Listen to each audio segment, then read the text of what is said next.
No matter how much I have acquired over the years, I still work like it's the last day that we're gonna be open. I feel a level of responsibility in a positive way to help people and inspire people to want to be entrepreneurs and businessmen. When you come into a lot of money and you haven't been taught about how to save it and invest it, you definitely have to do more work. It's not about making money and blowing your money, but it's about doing the proper investments. And it takes really great people around you. They have to focus, black children, on getting the fundamentals of a good education. They can't look at being an entertainer or a sports figure. They have to have something to fall back on. The possibility of you becoming a CEO or becoming rich from working inside corporate America is a lot slimmer than throwing a football or rapping. A lot of them come out of poverty, and a lot of them haven't had fathers, and that's a big void in their lives. So they're looking at the bling bling, then when they get the bling bling, it isn't satisfactory. Then they start acting out all these other kind of acts, and people say, well, if you got $20 million, why would he act like that? Because there's no inner satisfaction.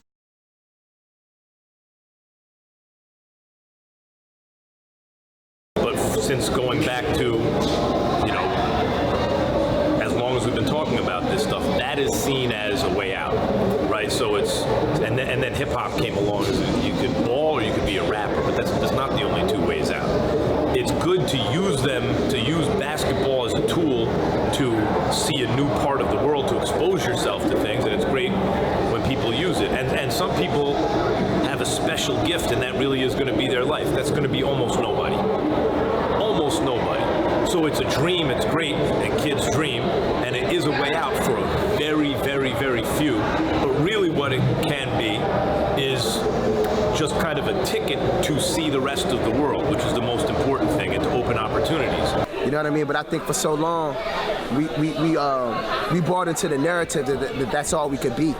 You know, from a black male perspective in particular, like either you gotta play ball, you're gonna hustle, or you're gonna do music. Whereas so many other, what about the cats behind the camera? What about the directors? What about the next lawyers? What about, the cats that do sound? Or like, if you want to talk about entertainment, it's so many different aspects of it that you can be and be great and be part of somebody's greatness. You know what I mean? And I think that that's the bigger story that needs to be told or that can be told from that narrative. To me, it's like a lot of these kids that's coming from the neighborhood, they think it's just two avenues to make it, right? It's like, it's either selling or it's hooping, and that narrative needs to change a little bit. But, that's basically what it comes to mind. We're taught in the neighborhood there's only two ways out, either sports or slanging. That shouldn't be the only route black folk look towards. Biggie said it was a great line, but nah, you can go do your thing in the classroom. You can go on Wall Street and do your thing. You can, go to school. There's tons of other things. I kind of get upset when I get the question, oh, what team do you play for? You're so tall. And it's like, nah, man, I could be a doctor, I could be a lawyer, I could be this, I could be that. So it's a great line from Biggie. It's classic, but we kind of want our youth to look past that and look into other things and know they can be great in other things. And I think if I can show the youth in areas where I come from that it doesn't always look like this, I think then that's how you help and kind of breaking the culture, breaking the narrative of what a lot of our people have been through for so many years. Well, coming up in, like you said, in the city, in the hood, we come up in poverty, so we don't have a lot of resources in the hood as far as the black community. So when he did say that statement, it hit home, because obviously that's what it is. Either you playing sports or you selling drugs out there in the streets to try to make a living and try to provide for your family if you can't get all the resources. People grew up back then when he said that a lot of kids was growing up, maybe was brought into this world as crack babies. So, that was a popular drug back in the day that took over the inner city as well as the urban community in the hood. And a lot of people was using it. How did it get here? We don't know. But when it did get here, it hit us hard and we took advantage of it and people was using it a lot. So a lot of people came up in that environment where they were crack babies and their parents used to use it heavy, so they didn't have the resources and the outlets to go to school every day and have somebody to put them in school and all that. So you had to find a way to provide for yourself. If your parents were to provide for you, you had to provide for yourself.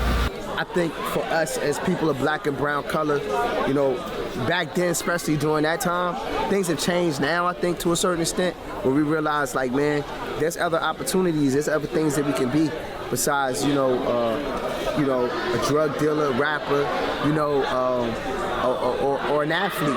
And if you're good at that, cool. It's not saying, like, don't strive to do that, but you have to know, like, the pros and cons of it and understanding, like, it's a very small percentage of all the athletes and ball players that you have on the planet that are black or in the United States. It's a very, very small window of opportunity for people to go to the NBA. Unfortunately, you got to learn from other people's mistakes. You know, I was thankful that my mom and my pops kept me on the right track, you know, through everything that was around me. It's a terrible affliction where you would have a community that maybe was thinking the way out is playing basketball or the way out is slinging rocks on the corner. Like that's not a good circumstance to be in, right? And I think you've seen a new generation of athletes taking that and making sure that wouldn't be, or trying to make sure that wouldn't be applicable in the future, where, you know, LeBron with his school or guys talking about mental health being important, or other avenues to make something of yourself. And I think that's a real positive we've seen from a lot of modern athletes, where they're telling kids, you know, like, yeah, I may be this, but you don't have to be this. You can be something else. And I think that's a healthy thing. And the more guys that I think we see do that and use their means to help make that a reality, I think the better off everyone's going to be. You know, the ball players play ball, and the street guys, the street guys. Nowadays, you can't really tell the two. You know, kids would rather stand on the corner and sell weed or smoke weed or whatever the situation is, rather than to go work on their game and different stuff like that. So you can't really, like, kids these days, this generation, have both feet in. They got one foot, you know, in the streets, so to speak, and one foot, you know, want to be an athlete, you know, or a hooper. So most cats that I know that was heavy in the streets, they're either incarcerated, dead. It's a very small percentage that live to talk about it, document it. You know what I'm saying? It's like the 1%, like, of the Rick Rosses of the world, the real Rick Ross. Like I always tell everybody, why people love me and always be able to relate to me, because I'm always out in the community. You see me in all the stores, like the grocery stores, the retail shops, DTLR, all the different places to shop at. You see me at all the fashionable spots, all the spots to eat at. And I know firsthand what it is when somebody dies. I didn't know what the word trauma meant till I was like 33. Like, literally, and I don't say it. I hope people don't think I'm stupid for saying that. I really didn't understand in the context. I thought that everything I went through in the hood, it just happens. And so many things in the hood is like, we look at as regular as not regular. Athletes are celebrities. They're influential to a lot of people. You know, what's the old Charles Barkley thing? I'm not a role model. And I don't think an athlete has to be a role model. Yet, there is a power that comes with a platform. But a lot of times, if I could save one or two or talk to the youngest, I could save one, I did a great job, because it's so tough right now how the youngers are going in our city in Washington, D.C. The murder rate is really high, and these youngers, they're shooting, they don't care about the kids, nothing. It's just going wild, but that's another thing, we got to really shut that down. But I'm so attached to the community and the hood, it's crazy, and I wouldn't change nothing about that. You know, I got some plans of starting some initiatives that's going to be able to give back, and you know, I owe them to show them that, you know, sports and rapping ain't the only way you can get out. You know, there's differences between every person. Where they came from helps shape who they are around helps shape who they are. What they do helps shape who they are. But ultimately, we are all individuals. And so the only thing that really separates, you know, me from Kevin Durant is our own individual circumstances and the fact that he's an awesome basketball player that a lot of people are watching on TV, and I'm not that. time for us to be on up out of here from the Rap City thing.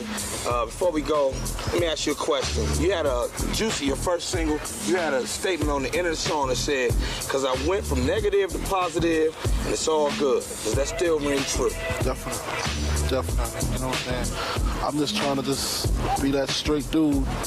I done went through so much, you know, being in the streets or whatever, I done been through so much. My mom's done been through so much. It feel good to just have her at ease. You know what I'm saying? Knowing her son is cool and he ain't in the streets doing no wrong. He trying to make it happen. I gotta stay on the positive vibe. All my people's gotta stay on the positive vibe, you know? The negativity just brings failure, you know? And we ain't trying to fail in this game, we're trying to succeed. I'm focused, man. Tell Stout to holla at me, man.